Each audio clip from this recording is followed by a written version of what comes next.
So you guys, you want to tell me that you no longer give an F about the police officers in this country?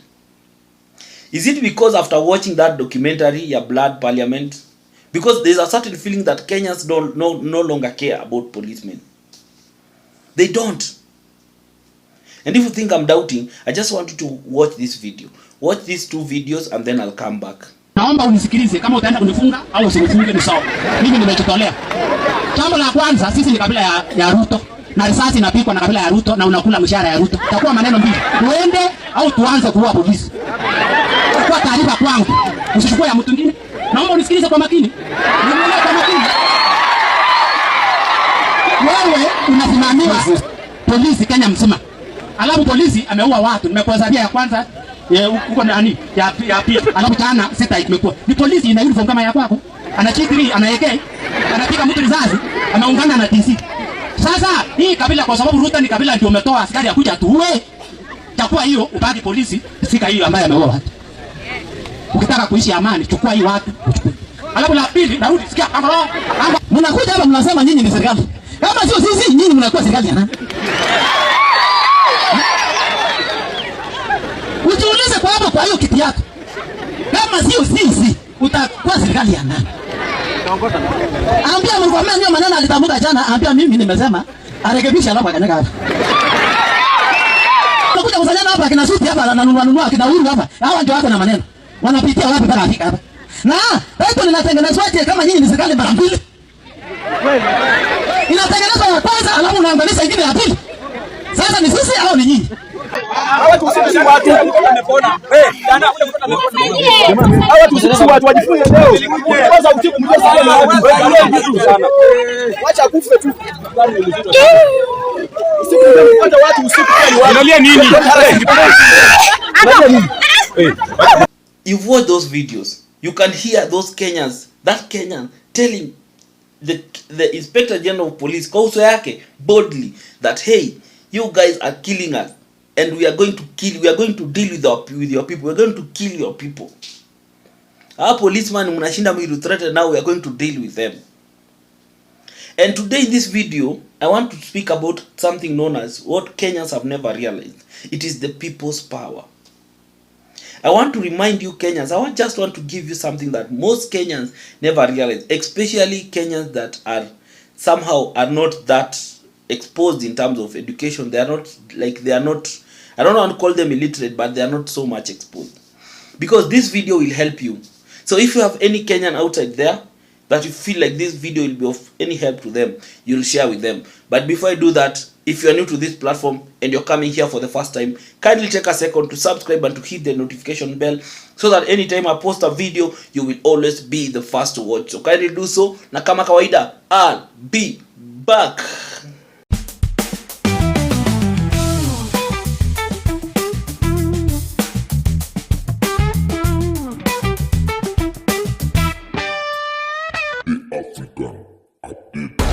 Yes.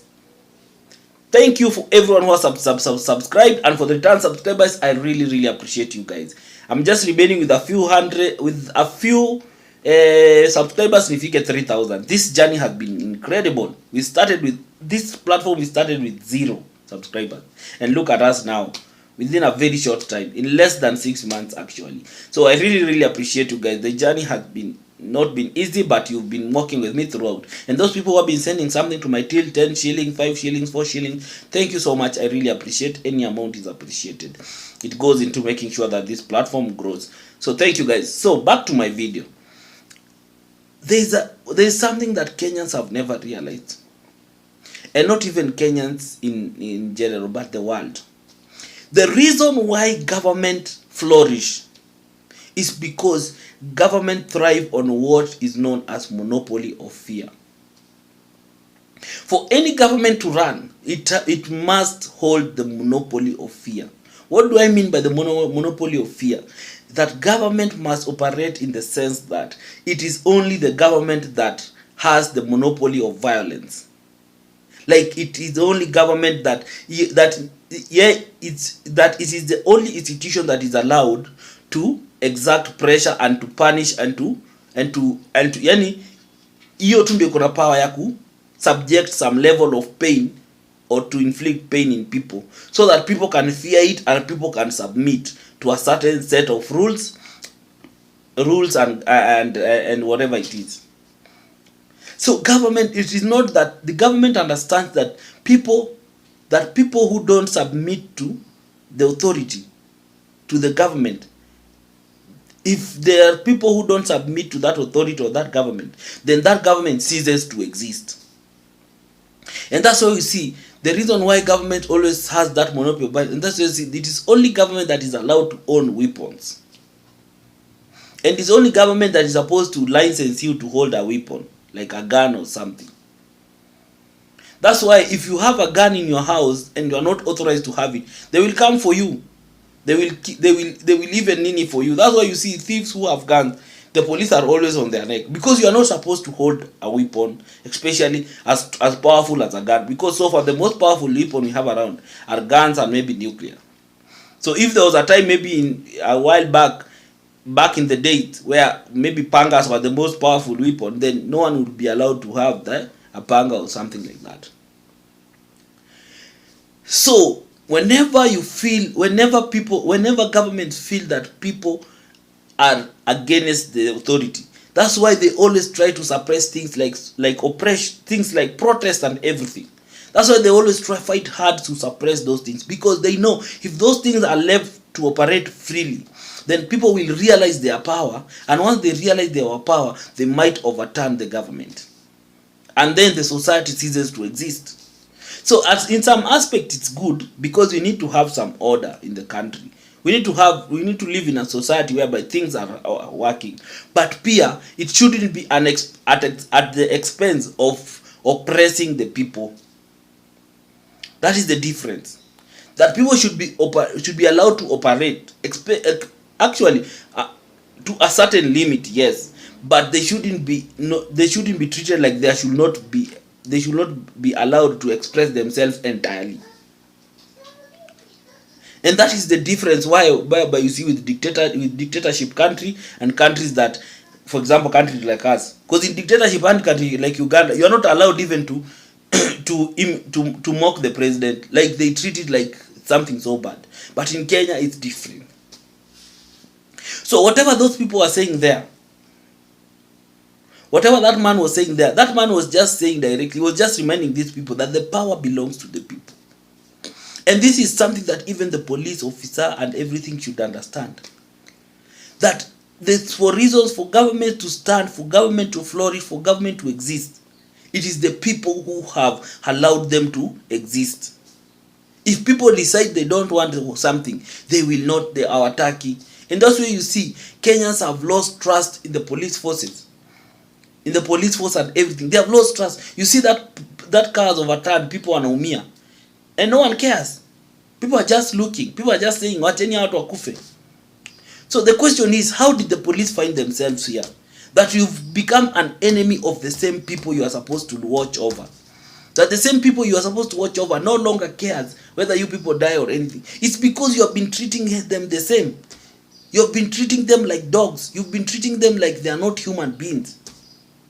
And that is why they are coming out to express themselves. You people, you are supposed to protect us. That is your main core. You are supposed to protect us. But you are the same people who are supposed to protect us, are the same people who are killing us, and they move on like they don't care. They forget very much that the people are so many than even the police. If the people decide to rise up, there's nothing that the police can do. There's nothing the forces can do. If the people decide that it is time, it is enough, and it is enough, there's nothing you can do. So Kenyans are just saying, can the police just do what they're supposed to do, which is to protect us?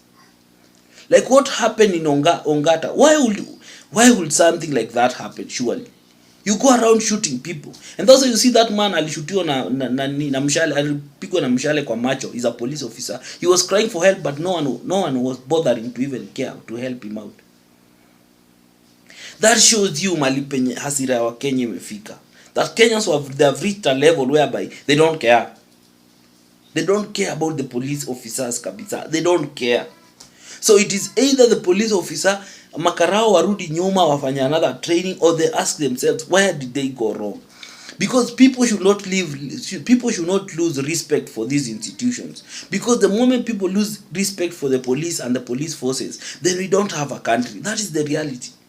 We don't have a country. The moment people stop fearing the police, stop fearing the military, then we don't have a country.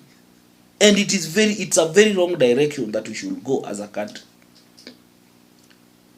People need to be feared. There are some institutions that generally watu wakiona they respect. Like wakiona mahali mapolisi wameingia, they pull back. But right now people don't care. They are talking to the police the way they feel. They are telling the police because of what? Because it is the police who ndo wamewafikisha hapo malipo wamewafikisha.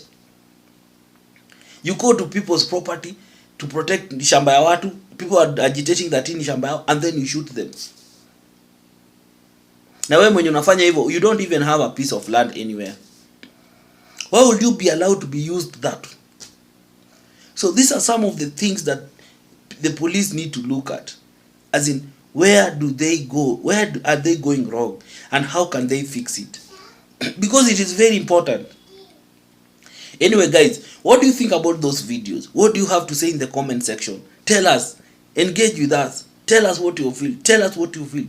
Soon and very soon, I'll be opening this space. I'll be inviting people. We'll be sitting down and discussing politics. And I just need young people who are passionate about politics, who are passionate about speaking about important things in this country. So soon I'm going to open this place. It's going to be like an open podcast. I'll always invite 1 or 2 people. We sit down and we discuss politics in depth. So I'm going to pick people from the comment section, people who always comment on this video, on my videos and everything. I'm going to pick one of them. But if you are also interested, you can also reach me out. Na uniambie you'd like to get that chance, so that we start building a set of leaders that will take over from 2027. I'm so passionate about changing this country for 2027. I'm so passionate about it, and I know this country can be changed nowhere else but in the ballot. I know we can fix this country from the ballot, not even in the street, on the ballot. We can fix it in the ballot. So if you are interested, reach out, and you can continue supporting this platform. My number is the till number is always there. Tumaka kitu, tuta appreciate. Yes, that one. Until next time, bye.